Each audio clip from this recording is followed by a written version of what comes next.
Whoa. Let's start that shit at the top.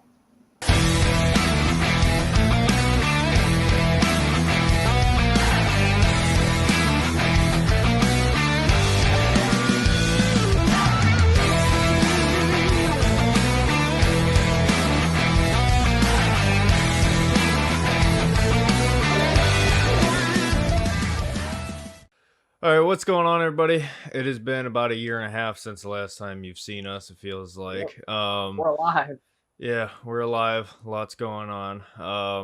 Welcome back to Dog Pound Discussions. I'm Derek, and the latest member of the Wyatt Six is with us here today. Tony, how you doing? Great. That's kind of a weak one. There's no graphic to react to. Hey, man, that was off the top of my head. I didn't have anything. Go sleep at night instead of play PlayStation. Well, could say the same to you. It's some very unemployed behavior. Listen, I got to clock in as head coach of the Ohio State Buckeyes here. You ready to get into this, Tony? We got a lot to cover. Yeah, a lot. Middle of July, let's talk Cleveland Browns football. Not the new NCAA football game that just came out that everybody and their fucking 7-year-old son is playing. Nope. Let's talk about the Cleveland Browns and all the lovely characters that we can't wait to yell at in September. Football season's right around the corner, and I can't wait. Indeed it is. So football season is right around the corner, and something that kind of caught, I would say, pretty much everybody off guard. You know, you got a lot of people getting new contracts, a lot of people coming up for contracts, and one player in the league who ended up getting extended was one Trevor Lawrence. Signed a 5-year, $275 million contract extension with the Jacksonville Jaguars. Tony, that picture's dirty. Yes, you did him dirty. Yeah, Trevor Lawrence contract kind of came out of nowhere. Sunshine staying in Sunshine State. It kind of works out for the Jags. They keep their quarterback of the future, or at least who they think is their quarterback in the future right now.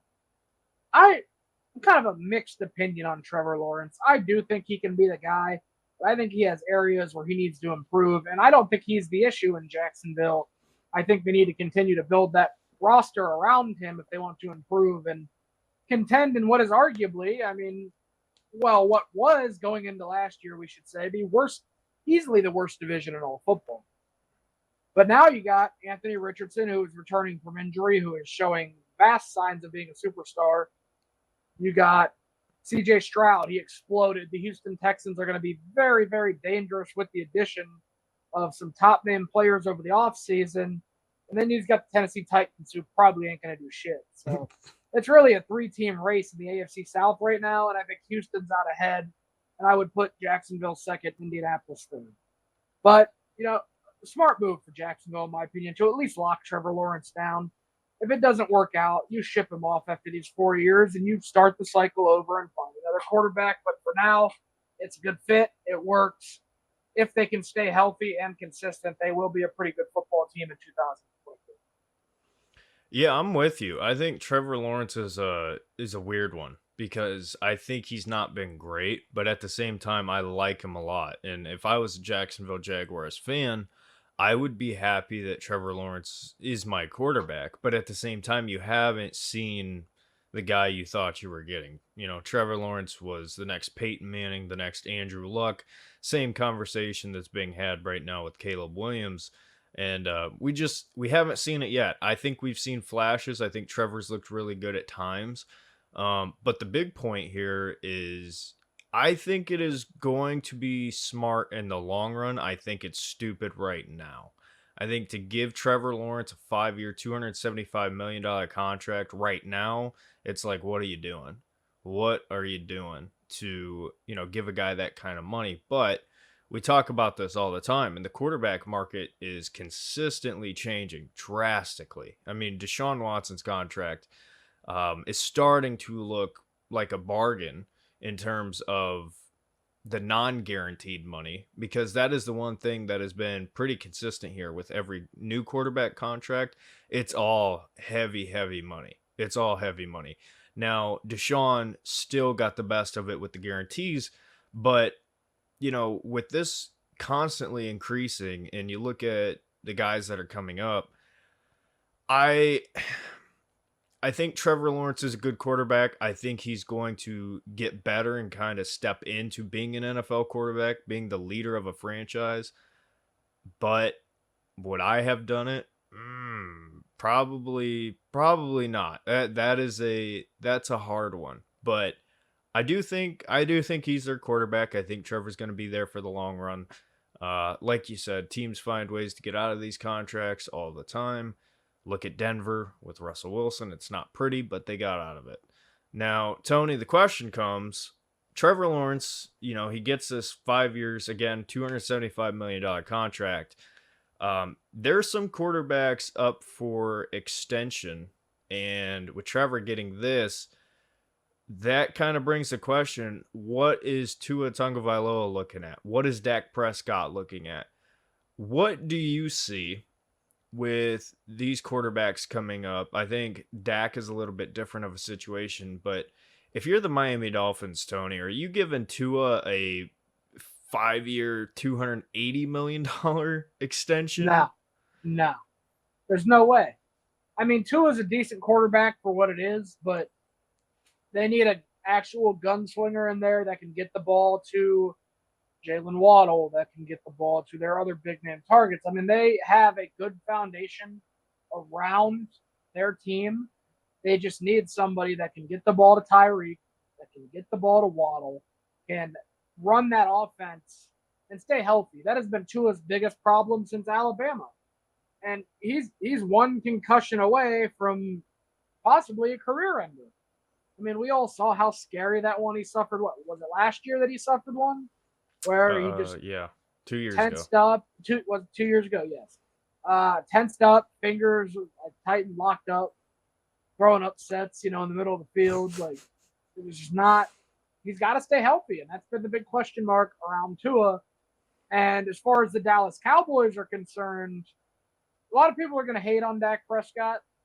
I think Dak Prescott is a serviceable game manager quarterback that fits the philosophy of what the Dallas Cowboys should be doing and get back to the old days where they just turn around and hand the football off to whoever it may be 20, 25 times a game. I mean, you have CeeDee Lamb.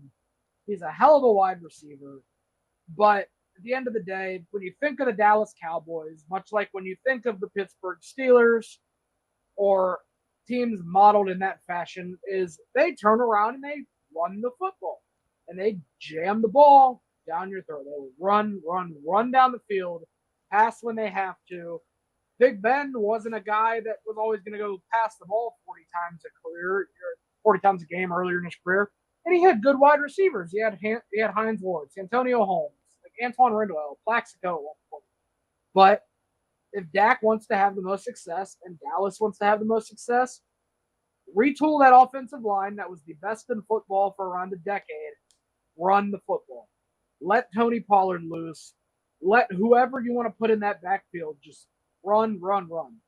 I don't care if you use a 4-back committee, if you want to put Deuce Vaughn's little midget ass on screens, like, run the ball and you'll be successful. Dak will be successful. Dak isn't worth, hundreds of millions of dollars, but he's a serviceable NFL quarterback, and he does not deserve half of the criticism he receives. Yeah. Eric, what are your thoughts on both Tua, the Dolphins, Prescott, and Cowboys? Yeah, I would not give Tua crazy money at all. And it's weird because Tua is a polarizing quarterback without even trying to be. He's got a cult following similar to our former quarterback. I like Tua. I think Tua is a serviceable quarterback. I think he's good. But to your point, Buddy's been hurt pretty severely. And that is not a risk that you really want to take, giving a guy a crazy contract like that. So, I mean, I'm not saying that Tua is not going to be a Miami Dolphin, but I can't see him making that kind of money. Now, with Dak, I think Dak Prescott is one of the best quarterbacks in the NFL. Where he ranks among that list, can be argued. I'm not saying he's top 5, but I do think he is I around. would say he's top 12 in my opinion. I'd put Yeah, him top 12. I was about to say, I think he is around top 10 for sure. Now, with CJ Stroud and Richardson, like you said, these quarterbacks that are kind of younger popping off, that list changes a little bit. But I think Dak is a really good quarterback. I think he is worth a good amount of money. I think he's somebody that you can rely on. You kind of know what he is. And I don't know if Dak Prescott is going to be a Dallas Cowboy for much longer. I really don't. But I'd feel more comfortable giving Dak this Trevor Lawrence contract than I would Trevor Lawrence. That's just my personal opinion. I think this quarterback market I can agree with that. This quarterback market is just crazy. So, if the Cowboys don't want to give Dak the money that it would take, then somebody else will. Somebody else 100% will. But hey, the Jags extend Trevor Lawrence, locking him up. He's going to be there. In other news, somebody who has not been extended yet, a lot of drama surrounding this player. Brandon Ayuk today has officially put in a trade request with the San Francisco 49ers. Ayuk has been very vocal on social media saying they don't want me here. And the 49ers are like, whoa, yeah, we do. We just don't want you at the number that he's hoping to get. So, Tony, Brandon Ayuk has been in trade talks with multiple teams. There's been a lot surrounding him. The Commanders, the Steelers, the Patriots, the Browns have been a name that has been thrown out there. After Ayuk officially puts in his trade request, do you think this is a smokescreen, more of a threat on his camp, or is this real? Yeah, I think it's more of a pay me or I'm leaving type thing. I wouldn't say a smokescreen, but I'd say a threat of pay me or I'm leaving. And I may get crucified for this from some Browns fans. I will 1,000% trade Amari Cooper and a couple picks for Brandon Ayuk right now. Younger, better. You don't have the route running ability that Amari Cooper does, but you get a huge age gap. You get a much more versatile player, in my opinion. I'll give him Amari. I'll give him a third. I'll give him Nathaniel Cleary's trailer. I don't care what it takes. So I would ship. I would help Amari pack his bags. And I love Amari Cooper, and that's not me hating because Amari's a great wide receiver, and I love to have him here. But Brandon Ayuk and Jerry Jeudy, please, that would be heaven. I would love that. No, that's not even a question for me. I would bring Brandon Ayuk to Cleveland in a heartbeat. Yeah, I lost the show notes. I'm trying to pull that back up as we do this, which is great. But yeah, no, I think Brandon Ayuk is massively underrated. I think he's the best pure receiver that the San Francisco 49ers have. Debo's incredible. Don't get me wrong. I think, not to cut you off, sorry, but I think that's the holdup for a lot of people. I think they're not looking past the numbers. I think they're seeing that he's fourth in touches on that team, but conveniently ignore the fact that they also have Debo Samuel, George Kittle, Christian McCaffrey. Yeah. I've seen people on Twitter saying, well, why would we want a guy who's not even number one for our number one? Think about the number of touches that Ayuk gets in a offense like San Francisco, and you could probably multiply that by 2, 1.5, 2 if he comes to Cleveland because he's the instant number one. For the people that, all I'm saying, just look past the stats, watch some tape, watch the value of Deshaun Watson, Jerry Jeudy, even Elijah Moore, David Njoku, whoever wants to start at the running back this year, instantly shoot up if Brandon Ayuk becomes a member of this football team. Because much like playing basketball with LeBron James, a guy like Brandon Ayuk on the field, what does it do? It opens the field for other players to make plays. Yeah, and I think that has been a huge part of Debo Samuel's success there with the 49ers. I think what Debo does, not that he's not good as a pure receiver, because he is, it's just what Ayuk can do all three levels of the field opens up so much more as far as the flexibility, versatility for those other guys. I think Ayuk is massively underrated. I think he's been overlooked. For a guy who was a first round draft pick, if I'm not mistaken, I want to say he was a first round draft pick. I feel like he doesn't really get the credit he deserves for kind of living up to that pick. And the 49ers, I don't know how they're going to pay him. They have to make a decision between him and Debo. If it were me personally, I'm keeping Ayuk. That's just me. But at the same time, it doesn't look that way. So, but on your point, just to cover that real fast, Amari Cooper, Brandon Ayuk, I think Cooper right now is a better receiver. I think Amari Cooper obviously has been in the league a lot longer. That's a fact. Yeah. But in terms of what you mentioned, like with the age gap, right, getting some youth in this wide receiver room is something the Browns want to do, have been doing.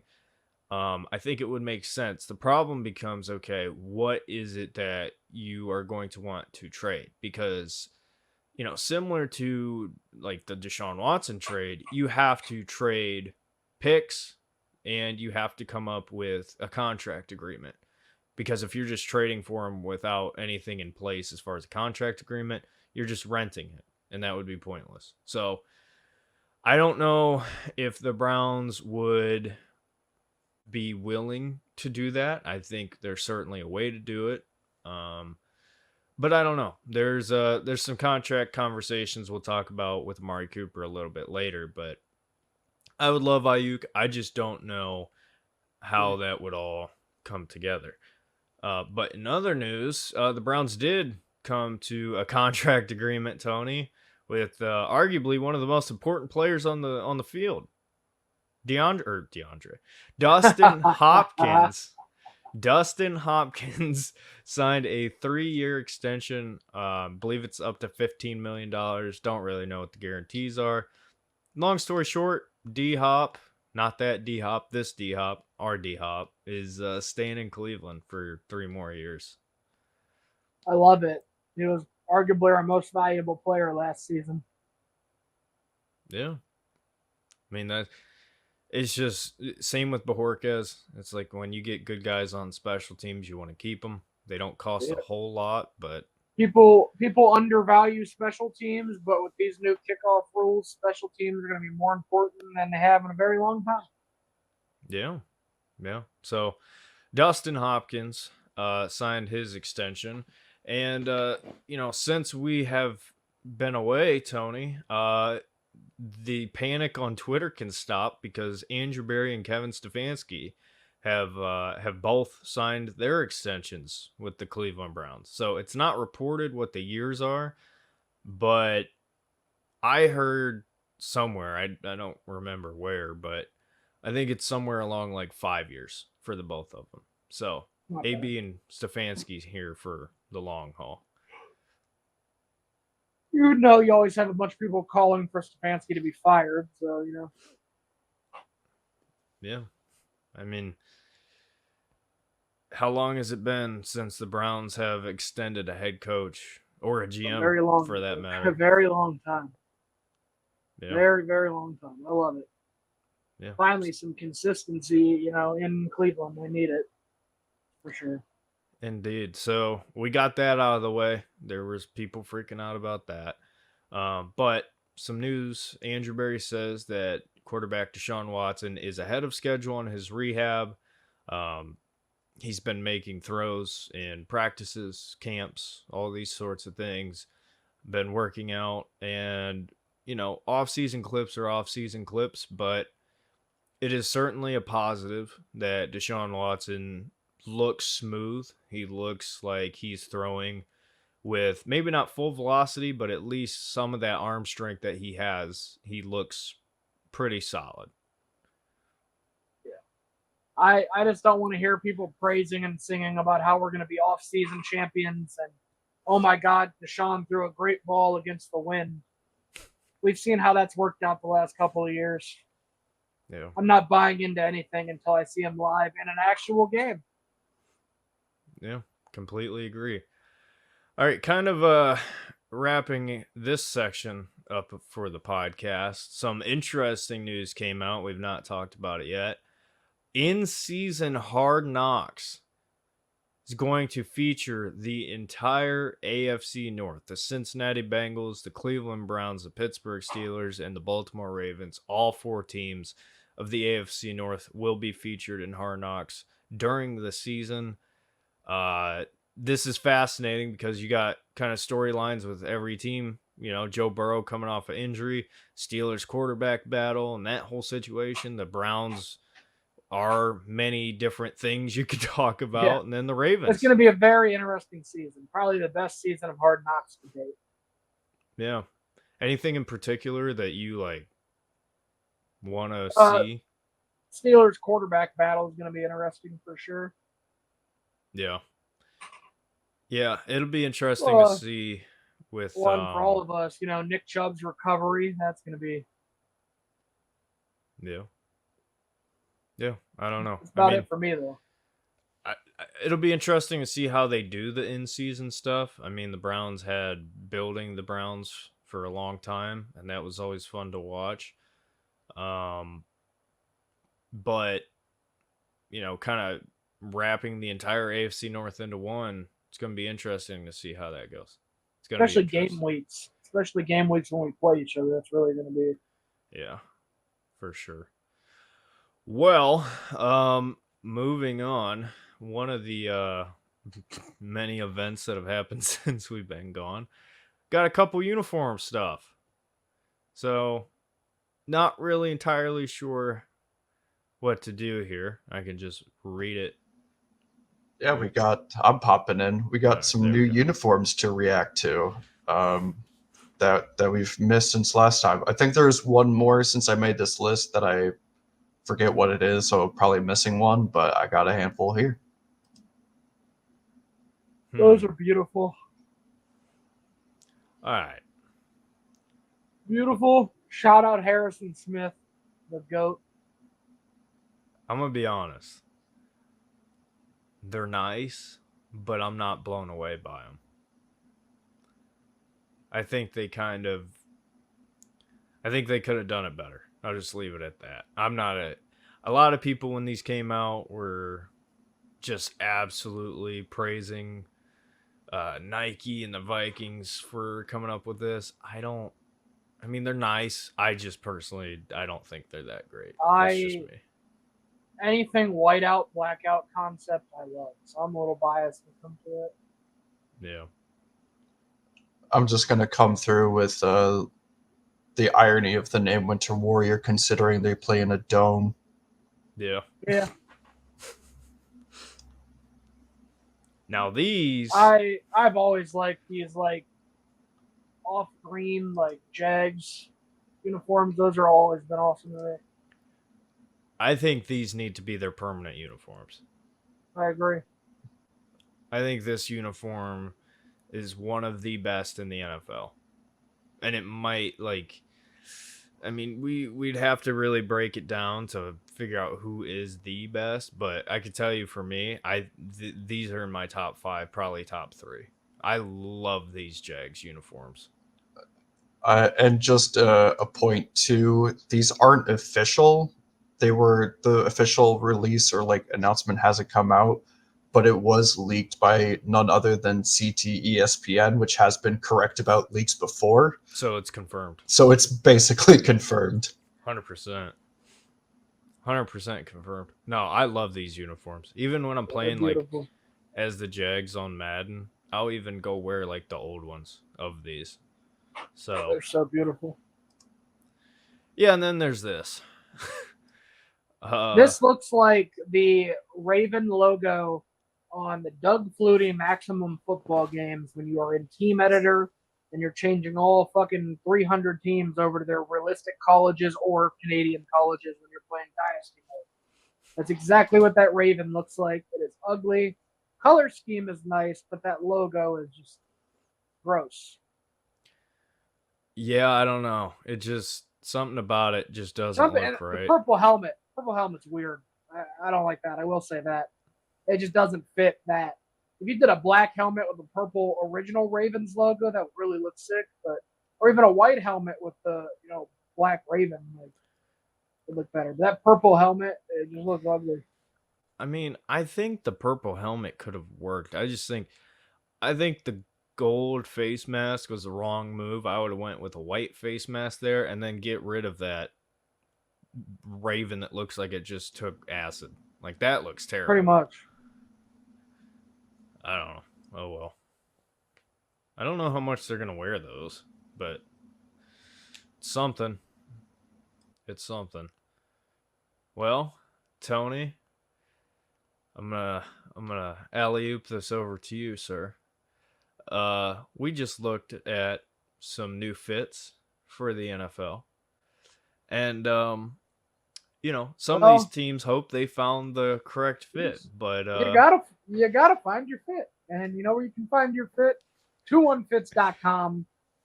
Head on over to TwoOneFits, spelled out just like you see it there on the logo. Find your shirts, your hoodies, your pants, your dog bowls, bandanas, anything you want. And WWE SummerSlam merch is now available on the website. And if you happen to go to SummerSlam, you may see us rocking one of the SummerSlam shirts. If not, we will post those or wear those as soon as we have them. But head on over to TwoOneFits.com and find your fit. Well, once again, I've lost the notes. Give me 2 seconds. Okay. All right, everybody. Yeah, find your fit. We will be at SummerSlam as long as we make it there, which hopefully we will. But yeah, you see us. Free beer to anyone who runs up on Derek and gives him a sweet chin music. Well, never mind. I'll keep my comments to myself. Anyway, we got bigger fish to fry here, Tony, because for the last roughly probably 24 hours, I have been doing consistently the same thing, and that is playing College Football 25. That's all I've been doing as well. So other than work. Yeah, I was lucky enough to be off today, so I'm able to play it aside from doing this here podcast. But what we wanted to do is just kind of share some thoughts. This is 10 years in the making, highly anticipated. What are your thoughts? I love it. I feel like a 5-year-old on Christmas morning.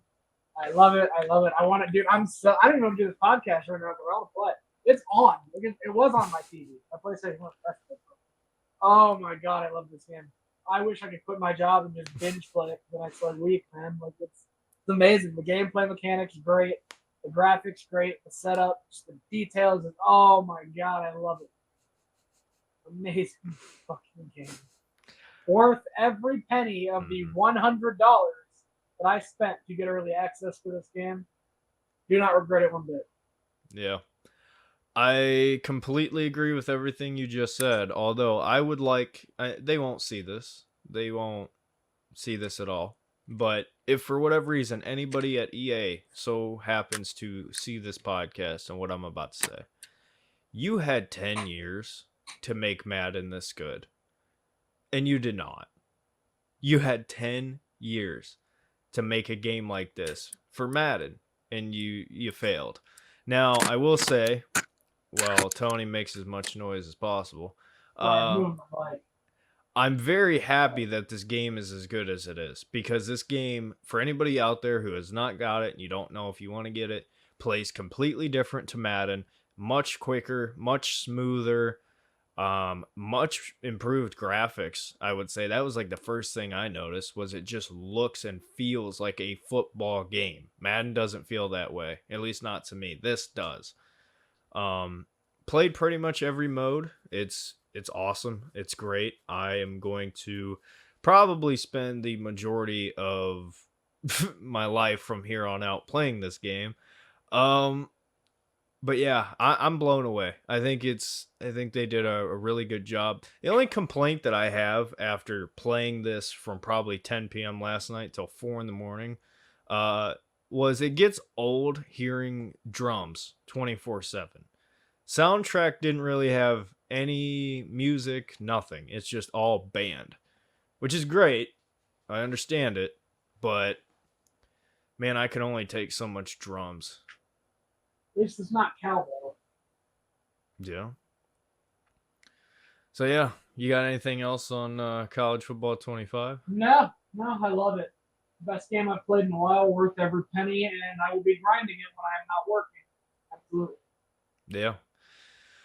I am almost tempted to bring my console with me when we go to SummerSlam so we can play in the hotel. Probably gonna cut that out, I would imagine. But anyway, moving into kind of our last topics here, kind of a positional breakdown. There's some news coming out with this position group. Position group. I'm tired. Okay, let me live. Browns wide receiver Amari Cooper has been holding out for a new contract. This is an interesting situation. It has not really been resolved. They've kind of just been casually working on it. It's a tough situation. Amari Cooper is 30 years old, and we've seen some great receivers fall off the face of the earth. 30, 31, 32. This is the age point where, as a wide receiver, historically, you fall off. Now, there are other guys who, for whatever reason, it doesn't happen to. The conversation becomes, okay, should the Browns extend Amari Cooper? If so, how long and how much are you willing to give up? Tony, how would you answer those questions? Well, I think Amari Cooper has a little bit more longevity in the league because of his route running ability. But I'm extending Amari Cooper if I don't get Brandon Ayuk. If I can pull the trigger on a Brandon Ayuk trade, I'm trading Amari Cooper for Brandon Ayuk. And that's basically I'd give him a 4-year extension if you can't get Ayuk in the deal. It's basically my own thoughts. Wow. Yeah. I disagree. I'm not giving Amari Cooper over a 2-year extension. I think the Browns have, and I've been pounding the table about the wide receiver room for literally probably the last 5 years. And they've done a lot. The Browns have done a lot to improve the room. Obviously, a lot of young guys now with David Bell, Cedric Tillman, and now Jamari Thrash after this year's draft. The Browns go out and trade for Jerry Jeudy. They traded for Elijah Moore last year. I don't know what Tony's laughing about, but my nose started itching. And I'm not laughing. Yeah, but the Browns want to have a younger receiver room and kind of some stability at a young age in the receiver room, and they've started to do that, and it's kind of TBD if it's going to work out with Jeudy, Bell, Tillman, and Thrash. Amari Cooper's the vet, and he's been nothing but great in Cleveland. I think he's kind of been overlooked for whatever reason, how good he's been in Cleveland. He's been here for 2 seasons now, back-to-back over 1,000-yard seasons, 5 or more touchdowns. I want to say he had 5 last year, and the year prior he had 7 or 8, something like that. Amari Cooper's been great. He has been our number one. But at his age, the Browns have first-round picks again. Would you rather extend Amari Cooper, or would you rather look elsewhere? That's the question. It's tough. For me, I'd give Amari Cooper a 2-year extension if you can work that out financially. If he wants a bigger contract and he can't really work it out, I would do my best to try to move him and bring in another receiver. But for this year, for sure, I want Amari Cooper here.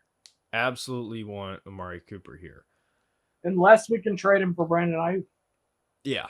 That's kind of where it comes down. Is if you do move him, who are you moving him for? Because you got to replace him. But that brings up the questions of, what are the expectations? Who's going to make this roster, and what kind of role is each player in this wide receiver room going to fill?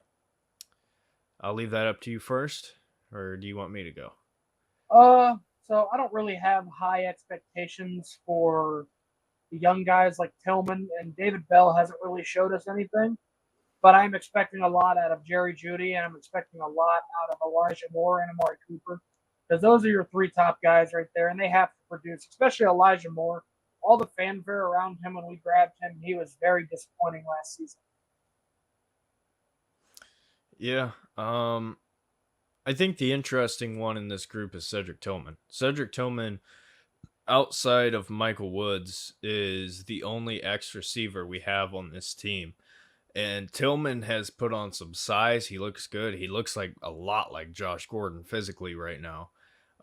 We need him to play a role, because if he sucks, then we really don't have anybody as far as a big physical threat at wide receiver. Um, I think I'm expecting a lot out of this group. I'm expecting a lot of improvement. I think Jeudy opens everything up. I think Elijah Moore should have a much more productive year. But, like I just said, Cedric Tillman, I think, is the biggest question mark, because him being like the only guy as far as that style of receiver in a room that's kind of crowded, he's going to get playing time, and he's got to make the most out of it. That's third round pick, yes, but we picked him to be a second or third receiver on this team. And now's the time where he's got to step up and do it. But Tony, talking about Jerry Jeudy and Amari Cooper, do you think that they can be a top 5 wide receiver unit in the NFL? Yeah, if they can remain healthy and Watson can play up to his level, then absolutely. Yeah, I agree. I think they mirror each other in many ways. I think Jeudy is, faster and maybe more burst.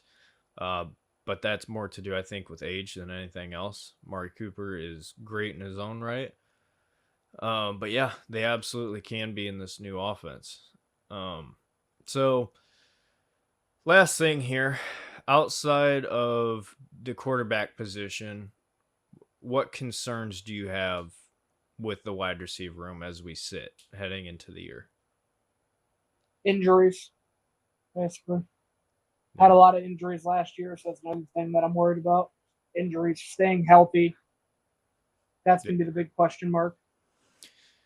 Yeah, I agree. Cedric Tillman, last year as a rookie, was coming off of a significant injury in his last season at Tennessee. So he was coming off of injury. Mari Cooper was banged up throughout the back half of the year. I'm trying to think what else. Somebody else was hurt. Jerry Jeudy, even though he wasn't on the Browns, he dealt with injuries last year. And Elijah Moore kept getting concussions. Yeah. So I think the room as a whole is much improved from last year to this year. It's just going to be a matter of putting all the puzzle pieces together and making sure that the puzzle pieces stay healthy. So, yeah, I mean, we'll see how it goes. I feel good about the wide receiver position, but it's just going to be a wait and see thing. But anyway, moving on, last segment, our favorite, the coveted Honky of the Week award. Tony, would you like to let the winner know who he or she is? So, Dustin Hopkins is our Honky of the Week this week for his new contract extension. Man, he's just an overall fly white guy. So, congratulations, Dustin Hopkins. You're the Honky of the Week for the first time in like 2 months, because we haven't done a podcast. Yeah. We're thriving over here during the off season, boys. There's nothing to do. This week's award kind of counts for about like 5. So congratulations, Dustin Hopkins, the man who saved our horrible kicking situation, gets a contract extension, and he's here for the long run. So, but he is the honky of the month moment. Yeah, for real. But with that being said, everybody, that kind of wraps it up for us here. Please be sure to like this, drop a comment, let us know what you think. Follow us on all the social medias. Follow us on Spotify for those of you who want to listen to this on a more podcast form. Or Again, Apple Podcast. I believe we're on there as well. yep. So check out College Football Dogs. Check out all the articles and everything like that. We may or may not be here at some point soon within the future. Who knows how long it'll be for another one. But for now, have a good one, everybody. Go Browns. Yeah, go Browns.